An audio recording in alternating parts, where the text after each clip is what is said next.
Hei, Merili siin.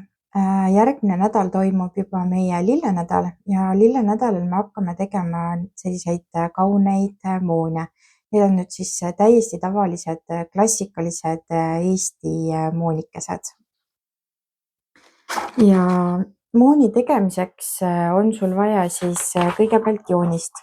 Joonise ma panen sulle järgmine nädal siia gruppi ja saad siis sellega tutvuda, saad selle alla laadida ja välja printida, et ta tuleb PDF-i kujul.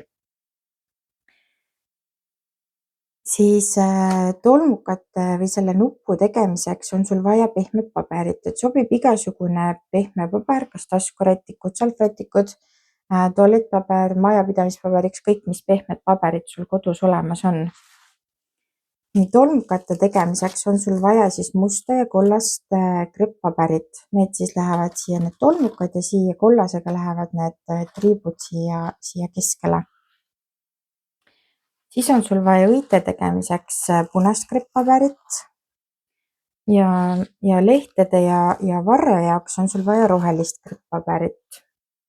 Siis nüüd need nupud on seekord kaetud siis floristiteibiga, nii et hea oleks, kui sul oleks olemas floristiteipi, küll aga saad teha ka seda rohelise krepppaberiga, et kui sul ei ole saadaval kohe niimoodi.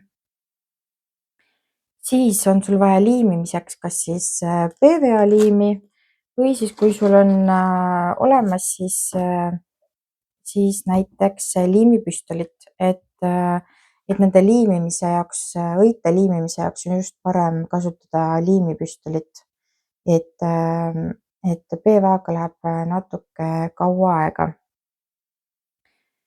Nüüd on mul siin veel 2 traati, et peenem on 0,7 mm ja jämedam on 1,2 mm,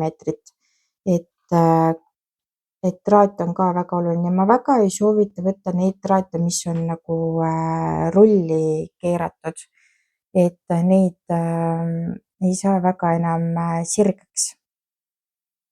Aga ma arvan, et ma olen nüüd katnud enam-vähem kõik ära. No ja loomulikult on sul vaja ka kääre. Et ma arvan, et ma olen nüüd ära katnud kõik, mis sul on vaja siis krepppaberist moonide tegemiseks. Ja kohtume siis juba esmaspäeval, kus ma jagan sinuga siis õppevideoid. Toredat meisterdamist sulle!